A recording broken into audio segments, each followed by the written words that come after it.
How is it going, everybody? I'm Sam Lee and welcome to Gaming Instincts. Nintendo had quite the showing during this year's E3.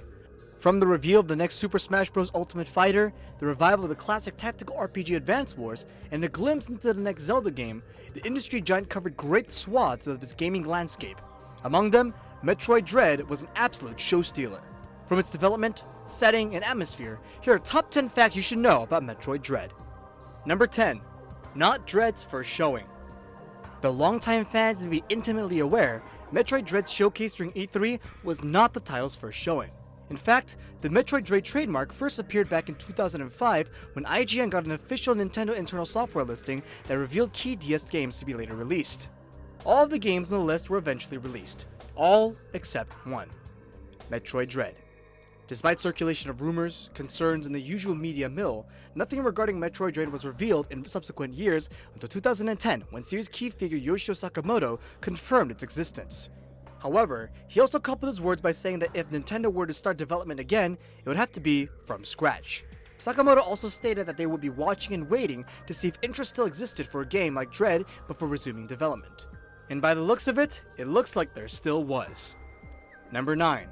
Dread halted development due to technological limitations. Dread's biggest hurdle, according to Sakamoto, was technology. Being originally envisioned in 2005 and then being continually developed over the course of the next several years, Dread has been through the development gauntlet. The game's vision and ambition grew far beyond the scope of what was capable at the time, given that Dread's originally slated launch console was the Nintendo DS. Another version of Dread was being developed in 2008, but Sakamoto claimed that the 2008 iteration deviated from the vision Dread was imagined with, playing more closely akin to Metroid Fusion, and was thus ultimately scrapped, halting further development. Thanks to the advent of improved consoles and tech in following years, it looks like prime time for Metroid Dread to bask in the limelight once more. Number 8. Dread brings on the horror. As the name of the game implies, Metroid Dread will have a bigger emphasis on horror than previous Metroid titles. Metroid games, 2D and 3D both, excelled at giving players the eerie feeling of isolation and thick tension by alien worlds meshed together with foreboding environments. In spite of it all, series protagonist Samus was able to prevail by her and by extension the players' tenacity, inventiveness, and readiness with the arm cannon. A couple of missiles didn't hurt either. However, Dread introduces a new enemy type that would instill that same feeling into players before long. On top of dealing with isolation, they must now make peace with being constantly pursued by an impervious enemy. Number 7.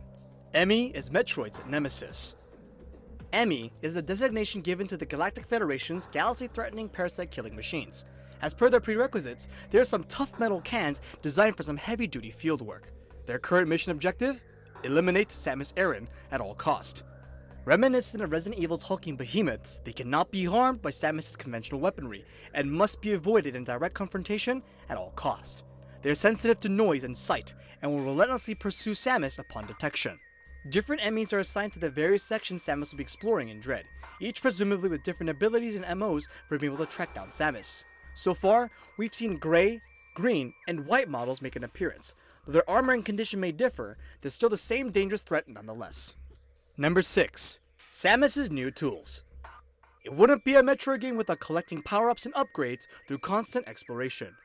Dread continues the tradition of Samus finding upgrades to her suit and weaponry by exploration of the surrounding environment. Upgrades like missile capacity expansions and souped-up arm cannons return alongside additions of new abilities Samus has at her disposal.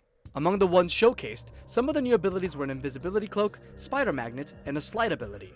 The spider magnet allows Samus to cling to certain walls and ceilings normally deemed unreachable via conventional platforming strategies, and will be unlocked later through play. The invisibility cloak, dubbed the Phantom Cloak, like the name suggests, makes Samus invisible.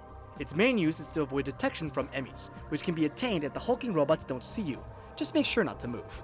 The slide is a new ability that Samus starts the game with, aiding in her platforming maneuverability, combat finesse, and overall mobility.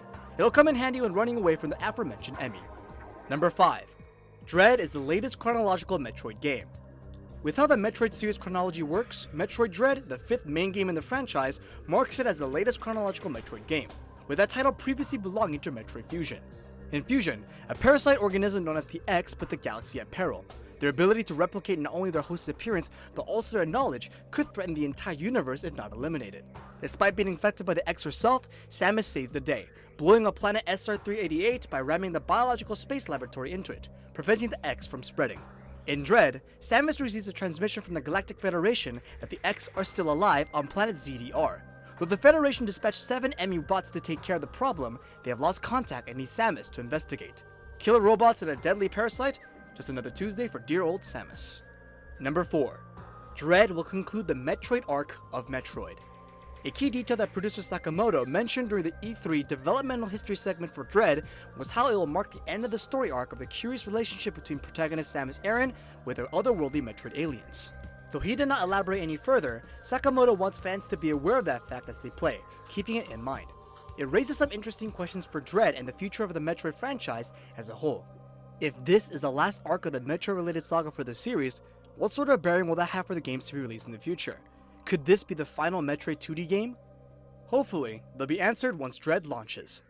Number 3. Dread's code development. Fans who enjoyed Metroid Samus Returns will be pleased to know that Mercury, the developer of the 3DS game, is returning to co-develop Metroid Dread with Nintendo EPD. Sakamoto stated that it was due to Mercury's capability, aesthetic, and most importantly, their understanding of what makes a good Metroid game that the door to Metroid Dread development opened once again. It is also great news to hear that Dread is being co-developed in immensely talented and capable hands. Number 2. Overall gameplay loop retention. Metroid at its core is a 2D action game featuring just about one of the most powerful bounty hunters known in the galaxy. Dread aims to appeal to longtime fans and bring in new ones with its gameplay loop, one that cycles between platforming, combat, puzzles, and exploration. Despite the venture into horror, Sakamoto stated confidently that the essence of what makes a Metroid game is still very much a core part of the overall experience. Also, the changes and additions brought on by Metroid Samus Returns, like free aiming and melee counterattacks, are being brought back to give a more fluid and modern experience to the classic Metroid formula. And finally, at number 1, first 2D Metroid game in over 19 years. Metroid Dread's announcement at E3 marks the release of the first new 2D Metroid game in over 19 years, with the last official game being Metroid Fusion in 2002. It is a triumphant return back to the series' roots and a reminder to all from where the series began, all while intermixing elements of Metroid new and old. Metroid fans are a starved bunch. Metroid Prime's 4 delays and subsequent project restart certainly did them no favors, but now they have something more immediate and tangible to get their hands on as Retro Studios continues building towards the next Prime adventure. Metroid Dread released on October 8th, 2021 for the Nintendo Switch. And this has been Gaming Instincts. The full article is linked in the description below, and if you want to check out other awesome articles, head on over to our website at gaminginstincts.com. Make sure to subscribe to our newsletter and YouTube channel to stay up to date on all that gaming news. Thanks for watching. This has been Sam Lee, and until next time.